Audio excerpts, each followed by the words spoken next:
Assalamualaikum warahmatullahi wabarakatuh. Dari P4S, Pusat Pelatihan Pertanian Pedesaan Swadaya di Kecamatan Bebesan, Kabupaten Aceh Tengah. Kita ketemu lagi dalam Ngobrol bareng Taufik. Kita akan bicara dan ngobrol tentang perkopian di Aceh Tengah ini. Hadir pada hari ini adalah Pak Zaini sebagai pembina P4S. Assalamualaikum Pak. Waalaikumsalam Pak. Hadir juga sama kita hari ini Pak Ridwan Kare sebagai penggiat kopi. Assalamualaikum Pak. Assalamualaikum. Dan ada Pak Sujono yang beberapa waktu lalu kita coba wawancara beliau sebagai petani. Hari ini beliau menunjukkan kepada kami tentang di mana tempat lokasi P4S untuk bisa kita langsung ngobrol tentang perkopian di Tanah Gayo ini. Karena kita melihat bahwa Tanah Gayo ini merupakan salah satu tempat penghasil kopi terbesar di Indonesia. Termasuk Asia Pasifik. Dan Pak Zaini, Betul Pak. bagaimana sejarah kopi di Tanah Gayo ini Pak? Kalau sejarah kopi di Tanah Gayo ini ada beberapa blok, Ya. Terutama dengan kolonial Belanda pada zaman dulu Pak ya. Iya. Termasuk bergendal kopi yang dinamakan dengan bergendal ini, yang kita baca dalam catat sejarah, arti bergendal itu gunung-gunung kecil, yang bukit-bukit kecil, gelombang istilahnya. Iya. Itu yang dinamakan bergendal.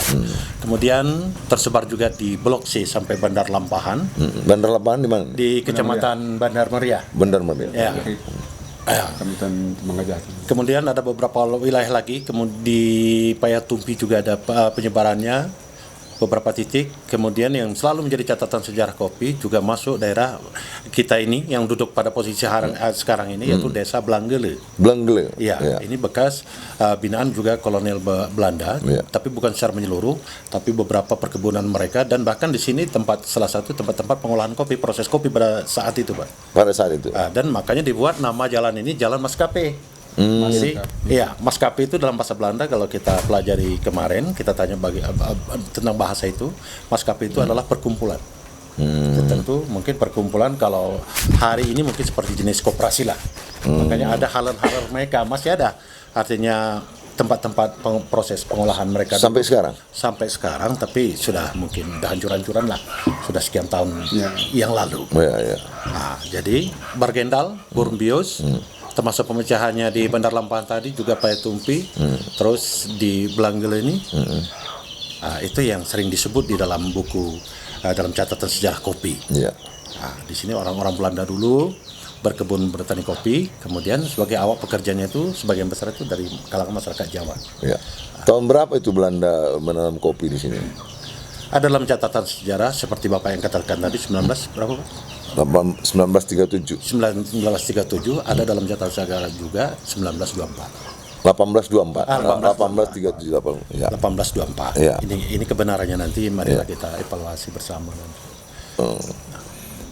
Pada saat Belanda menanam kopi di sini, mereka pada tahun 1908 itu ada menanam 100 hektar. Iya. Itu lokasinya di mana aja? Mungkin dalam 100 hektar ini Pak berbagi-bagi blok, istilahnya blok Tersebar. Tersebar. Karena disebut ada hari ini juga ada blok C. Nah, blok C itulah di Bandar Lampahan tadi. Kemudian terus di Bergendal tadi juga ada di Payatumpi. Jadi mereka mungkin mencar wilayah ini, mungkin terkumpul dalam satu dalam satu wadah atau 100 hektar mungkin jumlah awalnya. Jumlah awal ya. 100 hektar. Nah, Belanda waktu itu melarang pribumi untuk meminum kopi Arabica. Dia suruh kita pakai kopi Robusta itu. Bagaimana itu? Kok bisa terjadi seperti itu? Apa keistimewaan rupa Arabica ini? Ini banyak Pak, ceritanya itu lucu kadang-kadang. Tapi entah benar entah tidak, kita pun tidak memahami. Tapi kalau kita pelajari dari salah satu manfaat kafein kopi itu terhadap tubuh itu, tentu ada dalam logika kita betul. Karena di Robusta nih, kafein yang cukup tinggi Pak. Rasa asamnya lebih tinggi dia di Robusta. Robusta. Kemudian prosesnya tidak sebaya dengan Arabica. Kalau Robusta tuh kalau masak dalam satu dompolan tuh satu biji saja, buah merah itu langsung rampas. Seakan-akan menandakan itu sudah masak dalam satu dompolan. Kemudian proses penjemuran sampai dengan hari ini Robusta itu tidak spesifik kali Pak. Ada yang di pinggir-pinggir jalan, jemur dengan kulitnya di atas lantai. di atas lantai. Jadi macam ada anjing juga tidur di sana, Oh, ada iya, apa. iya. Tidak istimewa. Ya. Ya. Jadi pada umumnya sekarang nih yang dikenal baik dari sisi harganya itu kalau di dataran tinggi Gayo nih jauh lebih tinggi. Ya. Artinya Ya. ya kelas dari Arabica. Ya. Yang kemudian artinya kalau dalam catatan sejarah pada zaman dulu, pada zaman Belanda tuh orang-orang Indonesia nih, terutama bagi petani yang di sini itu tidak diperkenankan oleh orang Belanda tuh minum kopi Arabica. Tidak ya? Tidak, yang hanya daun robusta dan daun kopi Arabica itu umpamanya diganggang, dipanggang, untuk dijadikan minuman. Tidak bisa bijinya. Mereka mengatakan itu racun, beracun, tidak bagus, tidak enak untuk kesehatan. Oh. Ternyata banyak anak-anak kita orang-orang ahli dalam pemikiran sekarang membuka catatan sejarah kopi itu tertipu, ada tipuan awalnya. Ya, mematikan karakter kita orang Ya, Indonesia. ya. Ternyata mereka takut juga ketika Indonesia itu pada umumnya sudah minum kopi Arabica nanti, maka pinternya itu melebihi daripada orang-orang Belanda. Oh, sampai ke situ jauh apa ya? Ini logika.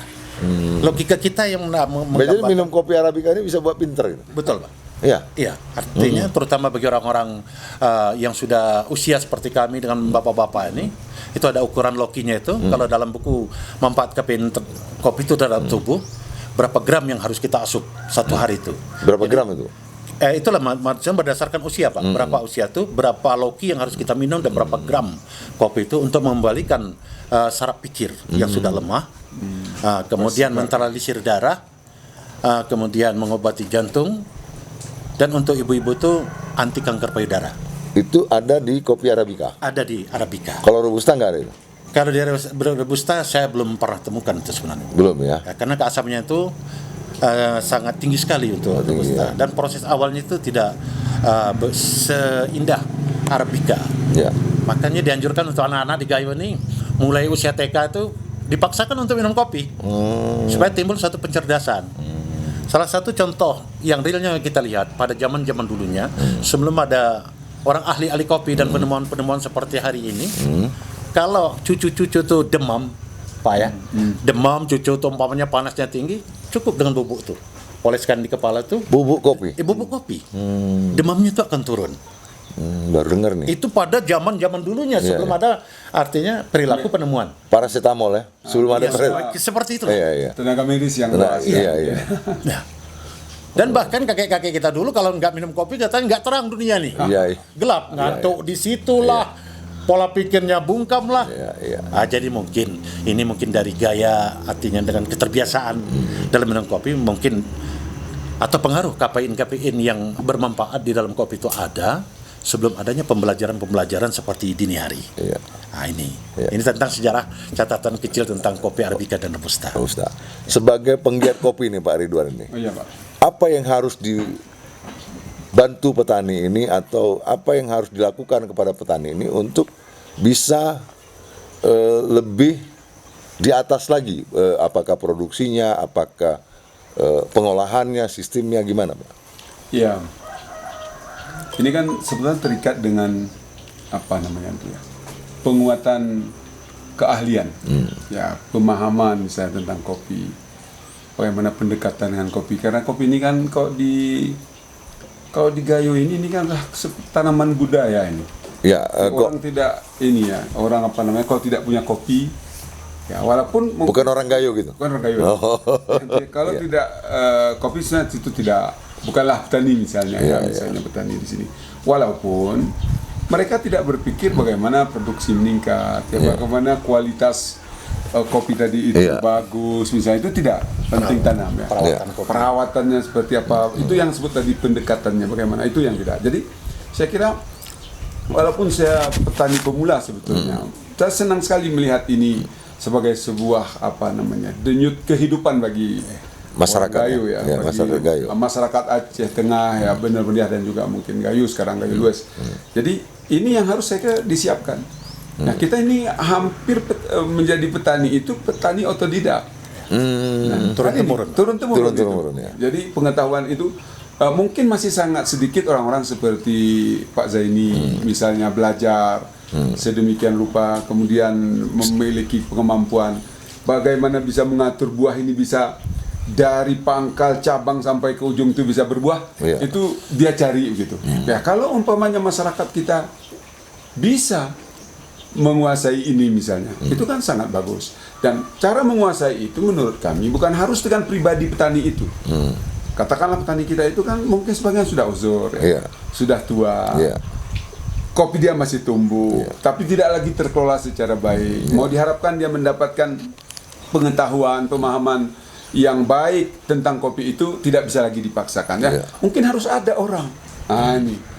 Kalau kami misalnya Pendampingan maksudnya? pendampingan misalnya, ya, harus memiliki keahlian yang tidak lagi seperti pemilik kopi itu.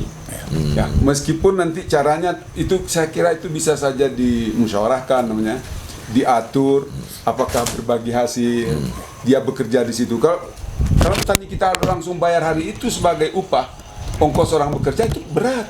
Iya, iya. Itu berat, tidak semua orang mampu itu. Iya. Tapi kalau memang bisa disebut itu sebagai kerjasama, di akhir panen nanti kita berhitung berapa untuk pengelola dengan keahlian, keilmuan yang ada itu dan berapa untuk pemilik. Saya kira itu bisa. Nah. Itu saya kira itu penting itu. Ya, apakah kemudian harus menggunakan teknologi A, B, C, itu saya kira itu harus seperti itu. Ya. Ya, jadi tidak hanya ya petani biasa, penghasilannya biasa, lalu dipahami itu memang begitulah kopi. Nah gitu. Ya, ya. Padahal justru kalau mau ditingkatkan kualitas, ditingkatkan produksi misalnya, saya kira itu masih mungkin. Dan saya kira itu pengalaman Pak Zaini Zaini ya. itu sudah. Apalagi dengan harga hari ini, Pak. Ya, apalagi ya kalau tadi memang ini sebagai denyut nadi kehidupan ya, harga mungkin bersaing ya misalnya, apalagi pasar yang bisa dikuasai dengan luas. Ini kan masih perangkat-perangkatnya itu Iya. masih banyak itu. Iya. Apakah anak-anak muda kita ini juga harus sampai ke segmen pasar misalnya, atau dia mungkin ada di produksi, atau ada di processing misalnya, atau ada di pengawasan mutu, penjaminan ya, mutu misalnya, kemudian ada di perdagangannya, penjualannya. Ini saya kira ini harus bisa dijaga seperti itu. Jadi tidak seperti zaman ya kita menunggu. Ini harus kejar bola ini. Ini harus kita kejar. Dari tahun 1970 ini Aceh Tengah ini sebagai penghasil kopi terbesar di Provinsi Aceh. Ya. Nah, sekarang kita melihat nih Pak Zaini, dari 1970 sampai sekarang kan cuma masih tingkat di produksi buah. Iya, betul. Ya. Apakah ada modifikasi dalam penjualan untuk petani khususnya? Apalagi Bapak kan membuka P4S di sini. Nah, ini kan punya peran penting ini untuk mengembangkan kepada petani. Bagaimana nih? Sebenarnya adanya salah satu pengolahan dengan dini hari Pak tentang proses kopi gayo itu hanya baru 5 atau 7 tahun ke belakang ini. Jauh sebelumnya ya sama seperti orang-orang tua kita dulu. Artinya dari kakek-kakek kita dulu. Maka saya pernah berbicara dalam sesi pelatihan itu, kriteria petani kopi gayo itu adalah 3 kriteria. Pertama, petani semakin tua hidupnya, tua kopinya, akan susah hidupnya. Ya. Yang kedua, petani itu petani yang turun-temurun 3 generasi, dari kakek, bapak, dan sampai dengan dini hari. Jadi tidak ada melakukan suatu perubahan. Ya. Yang ketiganya itu petani yang berpindah-pindah. Berpindah tempat gitu. Berpindah tempat karena dengan ilmu yang tidak dimiliki, apa yang dikatakan Bapak ini tadi, merasa tanah tidak subur, merasa lahan sudah sempit.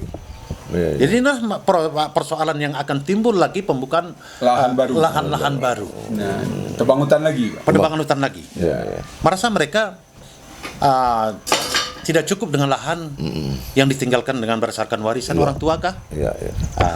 Anak mungkin bertambah banyak, mungkin mereka beranggapan untuk anak cucu nanti ke depan. Jadi ini 3 kriteria. Pertama, berpindah-pindah petani kopi gayo. Yang kedua, semakin tua hidupnya, logika kita tidak mungkin Pak, karena anak sudah habis sekolah, sudah selesai pesta, tinggal hanya ibu dan bapak. Kok bisa susah dengan lahan 1 hektar? Ini logika kita tidak mungkin. Nah, yang ketiga tadi petani turun temurun. Kata bapak, kakekmu dulu. Lahir kita Bapak dulu. Maka fluktuasi itu tidak ada perubahan yang signifikan. Hanya sebatas segini saja, Pak. Kalau terlepas daripada pegawai negeri dan pedagang mereka. Ini yang kita sayangkan. Maka kita P4S kali ini ingin coba merubah. Jadi apa yang Bapak lihat di lapangan kita hari ini semua sudah ada perubahan-perubahan yang kita lakukan. Salah satunya apa? Salah satunya pemangkasan jikjak, mulai perawatan dini hari, kopi itu.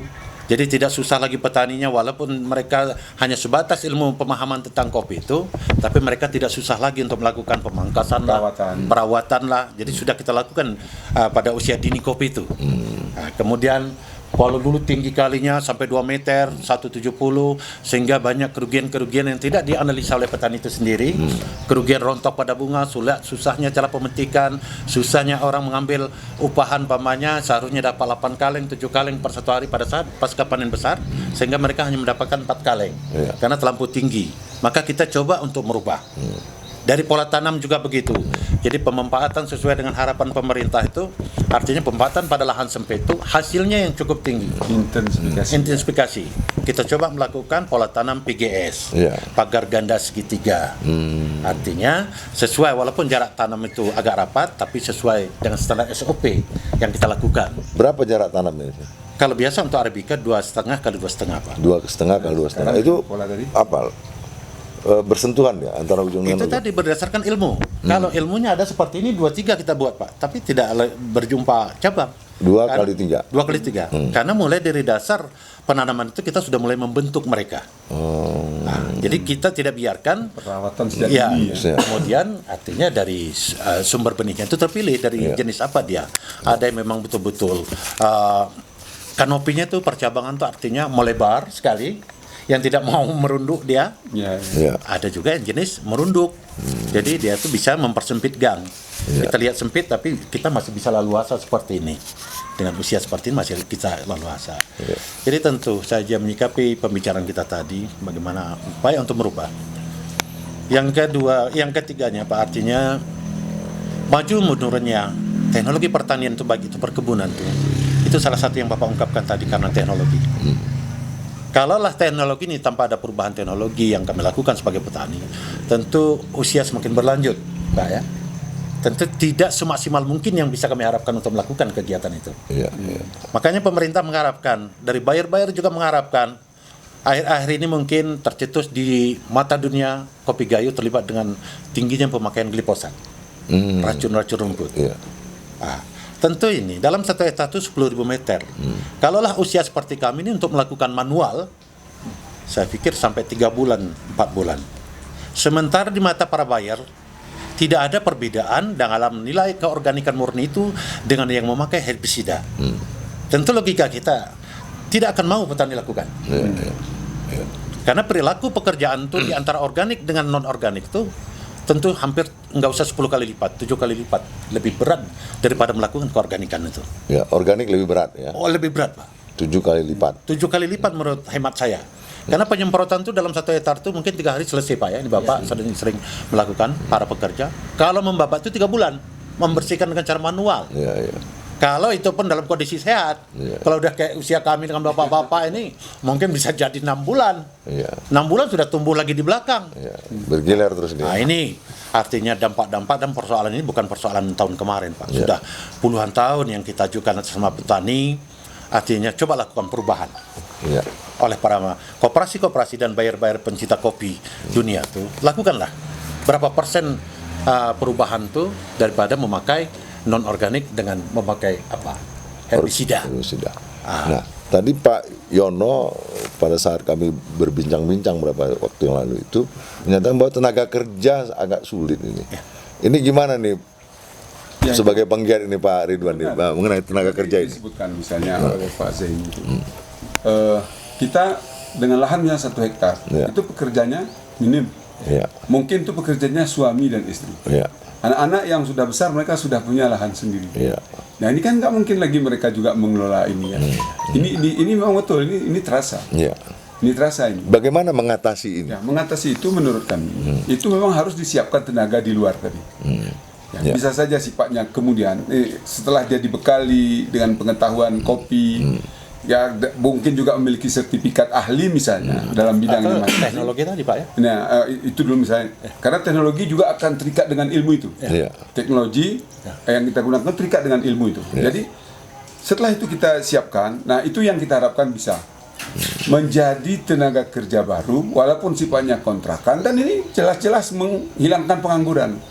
Menghilangkan pengangguran. Jadi ini sebetulnya harus kita siapkan. Ya, sebetulnya kalau di lembaga kita misalnya, saya di samping sebagai penggiat pertanian ini, saya adalah bekerja kalau di Jakarta itu namanya Basnas, kalau ada Baitul Mal. Baitul Mal dulu menjelang Covid, pandemi, itu kita sudah berulang kali bicara dengan Pak Zaini untuk melahirkan itu. Melahirkan itu, terutama sekali anak-anak miskin, karena Baitul Mal, zakat itu diperuntukkan lebih khusus untuk orang miskin. Jadi kalau ada anak-anak orang miskin putus sekolah misalnya, tidak melanjutkan lagi studi, dan dia tidak memiliki keahlian apa-apa, mengapa itu tidak kita upayakan bagi yang berbakat? Nah, untuk bergiat dalam keilmuan kopi, dan nanti mereka bisa bekerja, menolong, membantu, bekerja sama dengan petani-petani kopi lain yang tidak sanggup lagi. Ya? Mengelola kopinya secara penuh, kecuali dengan menggunakan tenaga mereka, dan mereka bisa dibayar dalam bentuk, kalau ada uang cash mungkin harian, atau bisa saja dalam bentuk perjanjian kerja dari penghasilan.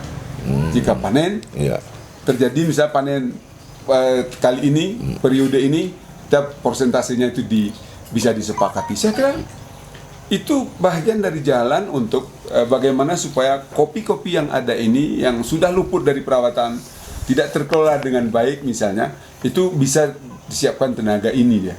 Itu pikiran kami dari penggiat kopi ini ya, sehingga petani atau olahan itu tidak hanya pada tahap biji tadi.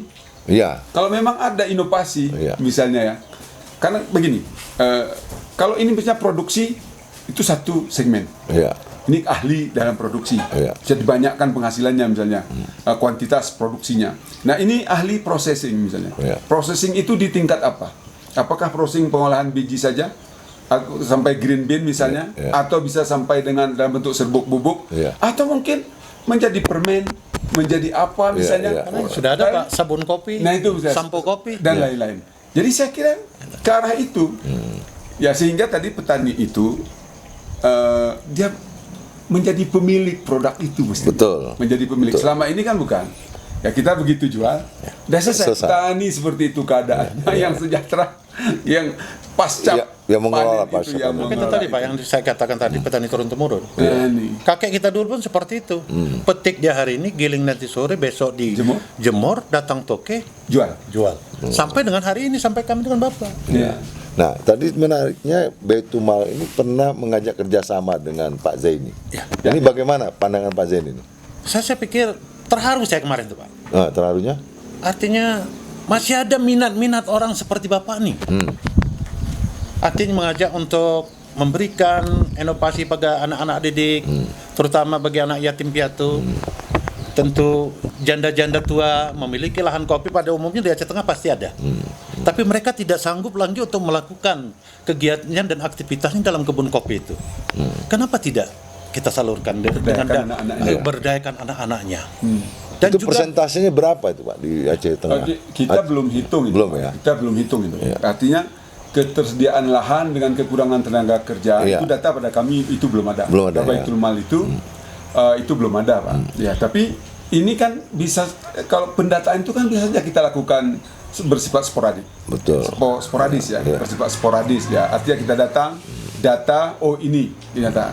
Kita lihat potensi anaknya misalnya, apakah dia punya bakat di situ dan lain sebagainya, bisa kita tarik. Ya, kita karantina, kita latih dia sedemikian rupa sampai dia mumpuni lah untuk bisa paling tidak mengelola lahan yang dimiliki oleh sampai ke Citarasa rencana saya. Sampai Citarasa. Sampai dari biji yang sangat kecil, proses penanaman sampai berbuah, bagaimana cara perawatannya kirim. Karena Sumatera Utara masih membutuhkan loh. Ya, kalau bicara Sumatera Utara gini Pak. Banyaknya warung, kafe yang berjamur sekarang di Sumatera Utara, khususnya di Medan itu, tentang perkopian ini. Semuanya melabel gayo. Kopi gayo. Nah, ini kan maka kami tertarik datang kemari ini. Ada apa sih di Gayo ini kok banyak kali tertarik orang dengan kopi Gayo ini?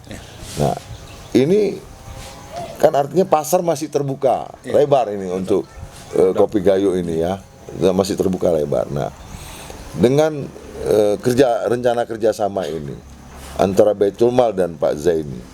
Nah, ini kan ada satu peluang untuk mengurangi pengangguran. Kan itu ya Pak ya.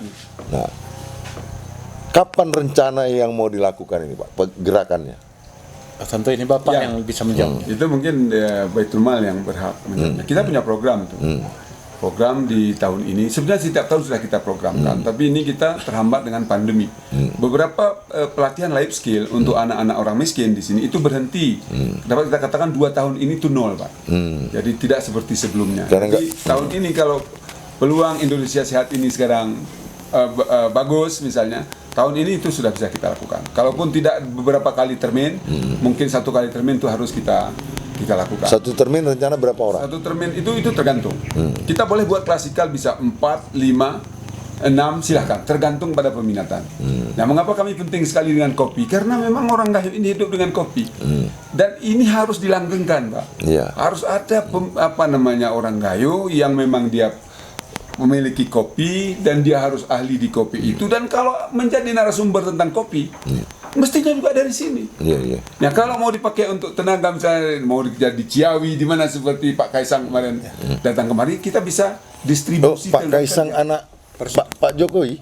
Kemari? Datang kemari Dalam rangka apa ini? Kunjungan untuk P4S saja Pak, silaturahmi aja. Oh, P4S. Silaturahmi P4S. Ya. Maksudnya untuk masalah kopi atau apa? Masalah kopi juga Pak. Mereka kan sudah memiliki perusahaan PT Kopi, PT Kopi. Komoditi Pilihan Indonesia. Oh, Kopi. komoditi pilihan Indonesia. Oke. Itu dalam rangka untuk mengambil kopi di sini untuk dibawa ke sana gitu. Begitu kira-kira. Dan teman-teman di Jakarta, di Bandung, di mana itu kan sedang juga berupaya menanam kopi. Iya. Nah, itu maksudnya. Nah, kita sekarang ketika misalnya Pak Zaini waktu itu cerita saya, mengapa saya menarik sekali ini. Pak Zaini bilang ke saya, ini Kaisang minta 13 orang. Untuk tenaga mengurus kopi dia di Ciawi. Iya. Untuk tanam, mulai dari tanam, pembibitan dan seterusnya. Iya. Tapi kita tidak punya orang. Kata beliau, loh, ini kan lapangan kerja, saya katakan. Peluang nih, peluang. Ini peluang lapangan Iya, kerja. Ya, iya. mengapa ini tidak kita siapkan? Nah, itu makanya 2 tahun yang lalu kita sudah ketemu dengan Pak Zaini. Mungkin, tapi mudah-mudahan tahun ini dengan keadaan kita yang mungkin sudah aman, kondusif, itu akan ada insya Allah. Iya. Kita sudah siapkan anggaran di Baitul Mal untuk pelatihan life skill ini. Iya. Ya, memang bukan saja persoalan kopi, tapi juga kita terima masukan-masukan atau peminatan-peminatan lain dari warga atau keluarga-keluarga miskin yang ada di Kabupaten Aceh Tengah untuk keterampilan anak-anak mereka. Tetapi kita ketika bicara kopi, itu mungkin lebih kita semangat di situ untuk kepentingan budaya masyarakat. Tanaman ini tanaman budaya menurut saya. Iya. Karena turun temurun ya. Turun temurun. Karena budaya itu kan turun temurun itu. Malah dulu kita minta sama timnya Pak Kaisang, kita ketemu juga di sini waktu itu. Bagaimana kalau di Aceh Tengah ini bisa kita buat museum kopi? Ya, misalnya. Oh, seperti yang di di Jawa ada museum tembakau itu ya. Ya, misalnya. Atau ketika misalnya di Kedah itu ada museum padi misalnya. Saya tuh terinspirasi seperti itu. Betapa banyak kopi di sini kok. Jenisnya, bentuknya paritasnya, mesin pengolahannya dari zaman ke zaman misalnya. Iya, betul. Tadi Pak Zaini bilang Belanda pun pernah punya misalnya di sini. Haler ya. Haler-halernya itu mengapa itu bisa tidak kita tampilkan sebagai bahagian dari inilah kopi Gayo. Sejarah kopi Gayo itu ya. Nah, tadi kan Pak Zaini menyampaikan bahwa kopi ini udah sampai buat sampo. Sabun kopi udah sabun kopi. Itu di mana belinya? Atau pembuatannya? Pembuatannya walau alam saya kita Pak. Iya. Kita temukan sudah siap sampo kopi itu, sudah tinggal minta di supermarket. Sabun kopi sudah ada dengan harga yang mahal. Oh, bukan di sini itu dibuat, bukan. Pengaruh mobil, ruangan, masker kopi. Itu belum ada di Gayo belum? Belum dibuat produk. Gayo ya. Oh, kirain saya sudah dilakukan di sini. Artinya tadi yang mau disampaikan ketika pembicaraan kita di belakang tadi, sesungguhnya inovasi itu masih ada terbuka ya peluang ya. Masih terbuka peluang untuk bagaimana itu kita kembangkan. Iya. Nah, di kopi Gayo ini ada namanya indikasi geografis IG. Ini maksudnya apa ini, Pak? Ini keterturutan asal-muasal kopi itu, Pak. Sebenarnya ini tahun 2009, saya juga yang mengusulkan atas nama kelompok tani 125 kelompok tani, 1.250 kelompok tani Aceh Tengah. Dari 14 kecamatan itu tidak bisa pemerintah yang minta pada pemerintahan pusat, tetapi melainkan itu usulan daripada petani, kelompok tani minimal. Jadi sebagai perpanjangan lidahnya dulu, saya lah mengusulkan seakan-akan membuat suatu pernyataan harus dibuat IG. Indikasi geografis pada tahun itu dibantu dana dengan APET Project masa tsunami entah komplit Aceh pada saat itu di tahun 2009. Maka itu artinya khas kopi itu dasarnya dari mana?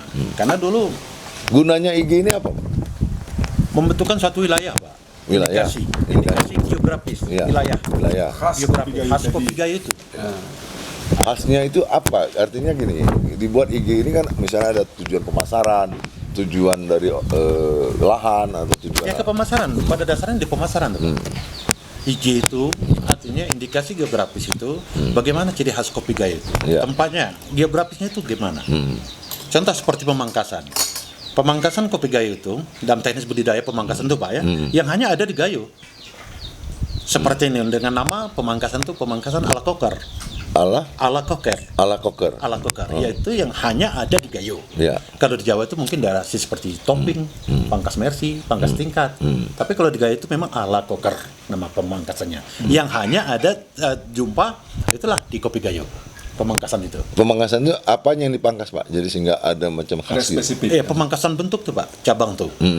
Cabang, ada yang mengatakan seperti membuat pantat monyetnya, istilah macam lah. Pemangkasan bentuk, pangkas produksi. Memang pada kopi itu ada dua pemangkasan dalam kehidupan kopi. Pertama pangkas bentuk, yang kedua pangkas produksi. Kalau petani bilang mungkin pangkas ringan, pangkas berat. Itu kalimatnya. Iya. Macam buat bonsai gitu kan pangkas Ya di bonsai. Itu pangkas bentuk. Iya. Kalau pangkas produksi itu ada ilmunya lagi. Ada ilmunya lagi. Nah, tadi kan 120 kelompok tani ya. 25. Kami berbicara sama Pak Yono tentang kelompok tani ini. Kayaknya kelompok tani kita nggak aktif ini, Pak. Gimana nih? Macam Namanya ada. namanya ada tapi nggak begitu aktif.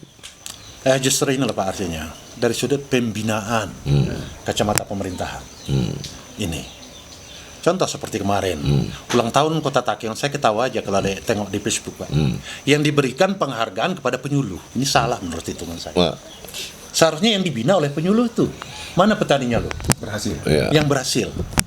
Penyuluh kok udah punya gelar, punya gaji, dihargai lagi, kan lucu. Iya. Karyanya belum ada, Pak. Desember Kopi Gayo diadakan di Celala. Itu wilayah ketinggian di bawah 1.000, Pak. Iya. Saya nggak pernah posting di Facebook itu, nggak pernah selling gitu.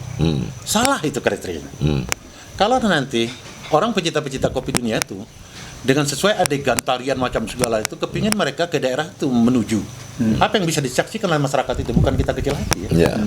Karena kelayakan tumbuh kopi Arabica itu yang kita baca dari 1.000 ke 1.900. Mereka mengadakan Desember Kopi Gayo di bawah 1.000, di 800. Tidak standar. Tidak nyambung ya berarti ya. Kan tidak nyambung. Iya. Kalau mereka harus disaksikan di sana, nanti apakah bawa dari Takengon lagi ke sana? Kecuali padi.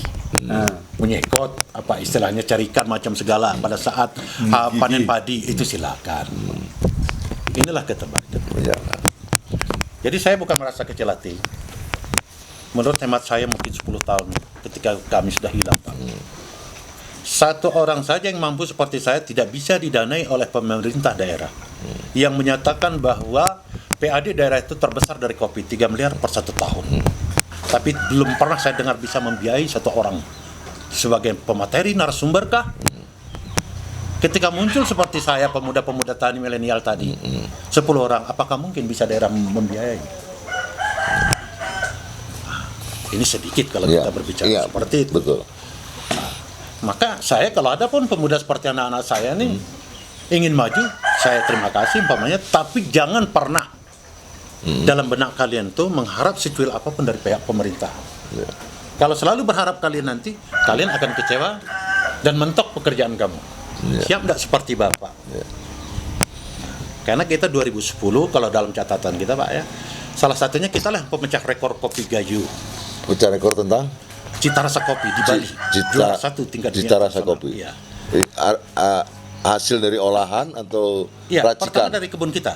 Racikan kebun atau memang murni dari dari produksi, Pak. Mulai dari produksi. bukan ada diracik tambah ini, tapi Enggak, mulai dari nol Iya. produksi, terus cita rasanya itu yang memang Juara murni. satu tingkat dunia internasional di Bali. Nah, itu salah satu pemecah rekor kopi Gayo, memecahkan kopi Gayo itu dengan Sumatera. Kriterianya apa itu? Nah, itu dari macam lah, dari sisi penilaian itu ada karamelnya, ada macam ini itunya, kita bahasanya pun kadang nggak mengerti asamnya berapa, lemaknya berapa. Oh, sampai detail gitu ya? Iya. Nah, apa macam lah, pokoknya bahasanya di situ. Iya, iya. Ah, kalau dulunya kopi-kopi Gayo sama seperti Bapak bilang tadi, goninya Sumatera. Sumatera kopi, Lintong kopi, pada kopi dari Gayo. Iya, iya. Nah, ini dulunya. Setelah pecah rekor pada saat itu di Bali, maka turunlah para buyer-buyer ke sini langsung ke dulu di atas kebun kita Pak ya. Semua turun. Siapa petaninya? Siapa pemiliknya? Gimana cara kerjanya? Kok bisa mencapai nilai 86,43 skor dunia pada saat itu? Nah, selanjutnya main lagi kita di sampel Bondowoso dengan filosofi kopi. Itu sudah di luar ukuran cupping skor kita Pak, 92. Itu udah lewat internasional itu menurut ukuran saya. Nah, cuman karena mempromosikan kopi sampel Bondowoso, kita terpaksa memenangkan mereka 7.000 kopi, 7.000 hektar perkopian filosofi kopi di Bondowoso. Maka kita menyadari juga mereka yang mengadakan hadiah macam segala, jatuhlah pada urutan kedua kita. Iya. Untuk menaikkan Kopi lain ya? kopi lainnya. Iya. Kita nikmati kopi dulu. Iya, dan nikmati dulu Pak. Ini lain nih kopinya nih. Kopi Gayo. Bismillahirrahmanirrahim. Minum kopi ini katanya nggak perlu pakai gula ya Pak? Pakai Kalau semut mau aja. minum kopi sehat Pak, Ya, pakai semut aja gitu, nggak usah pakai gula. Karena kalau di mana ada gula, di situ ada semut ya. Terakhir nih Pak Jenny, iya Pak. apa pesan Ya. dan saran Bapak kepada pertama petani-petani muda dan kedua petani-petani yang mau meningkatkan produksinya, apa yang harus dilakukan? Tentu bagi petani muda yang hari ini mungkin ingin melakukan artinya aktivitasnya tentang bercocok tanam kopi khususnya, tentu jangan lagi terjadi dari tiga kriteria. Pertama, petani turun temurun. Yang kedua, petani yang berpindah-pindah dengan penyempitan lahan pada saat ini. Kemudian dari pemanasan global warming akibat penebangan hutan yang semakin melebar dan meluas. Kita harapkan, marilah kita ciptakan artinya dalam sesempit lahan atau lahan yang sempit itu hasil yang cukup tinggi. Ya. Ini dari pemuda-pemuda kita yang harus mampu dan bisa. Ya. Bagaimanapun caranya, tentu tidak terlepas daripada ilmu Pak ya. Ya. Ilmu pembelajaran. Ya. Tentang khususnya artinya spesifik Pak tentang kopi ini. Ya. Sama seperti kedokteran, Ya. dokter umum. Dia harus sekolah lagi pada dokter spesialisnya. Ya, ya. Jadi kopi ini pun seperti itu Pak.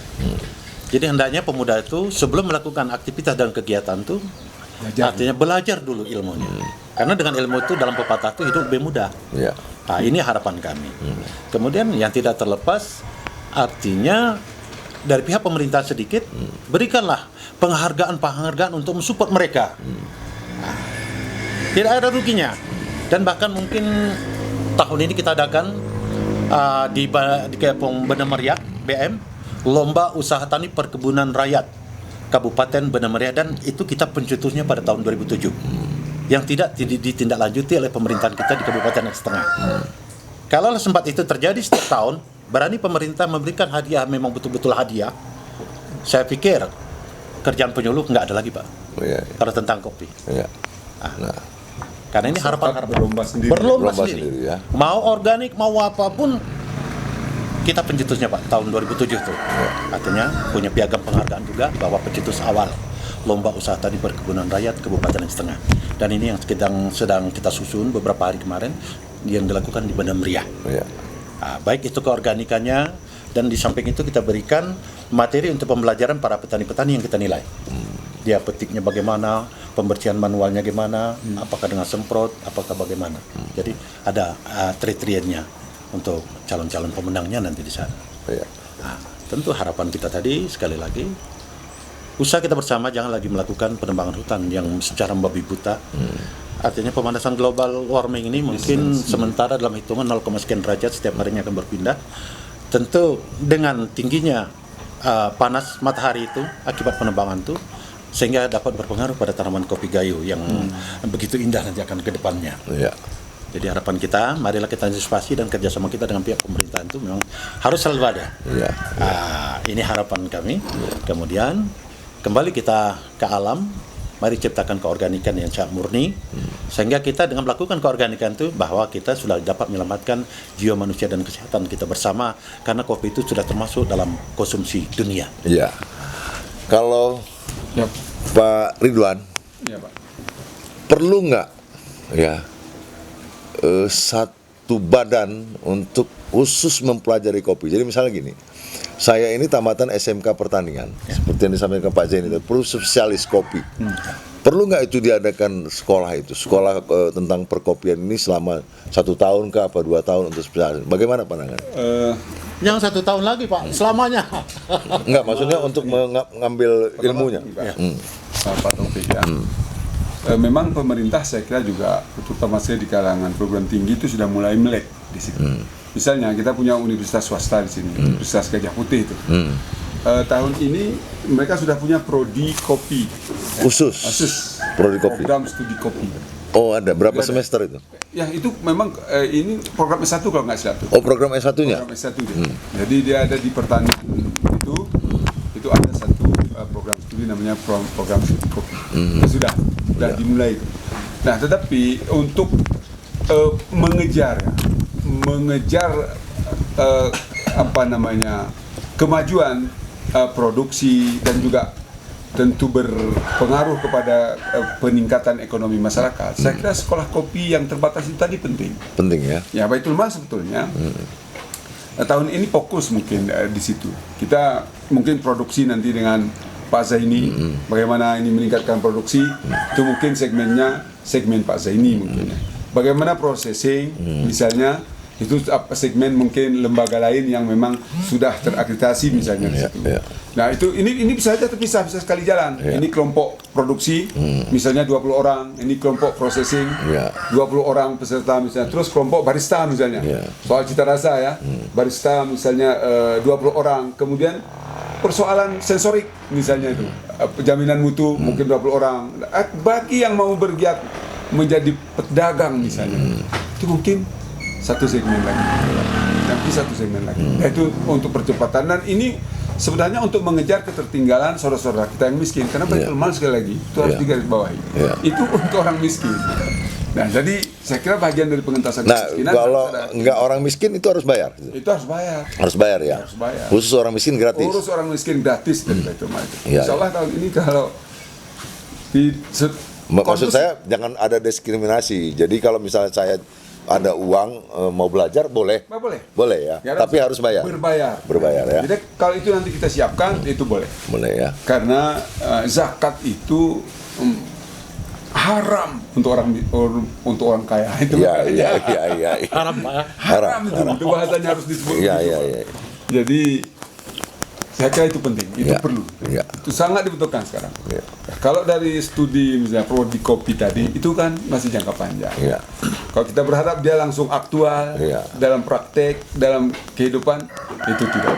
Mungkin kita berharap dari short course tadi ya, pelatihan-pelatihan singkat tadi yang bisa kita buat. Tapi teman-teman saya lihat kalau di Bandung itu menyatakan untuk satu segmen ini 6 bulan, segmen lain 6 bulan, segmen lain 6 bulan, segmen 6 bulan. Jadi kalau mau semuanya 4 segmen ini, dia harus belajar 2 tahun. Tapi kita tidak akan ciptakan seperti itu. Bagi yang segmen produksi, biarlah dia diproduksi. Karena itu juga penting bagi segmen processing. Dia di situ mau barista juga satu sesi lagi. Ya, saya kira ini 4 segmen ini itu sekali jalan bisa kita lakukan. Nah, jadi semuanya insya Allah itu bisa. Mudah-mudahan aman, sehat, pulih bangsa Indonesia kita ini. Indonesia sehat ya. Sehat. Terima kasih nih Pak Zaini, Pak Ridwan, Pak Yono yang sudah membawa kami kemari. Gayo mempunyai luas lahan untuk pertanian kopi sangat besar. Peluang pasar masih ada. peluang untuk produksi juga bisa ditingkatkan. Banyak peluang-peluang yang bisa diambil dari perkopian ini. Tinggal bagaimana kita mau melakukannya ke depan. Kemauan kita merupakan tekad untuk membangun anak bangsa. Anak bangsa adalah NKRI. NKRI itu adalah Indonesia. Indonesia itu harus maju. Indonesia harus sehat. Terima kasih. Sampai jumpa lagi di Ngobrol Bareng Topik. Assalamualaikum warahmatullahi wabarakatuh. Waalaikumsalam.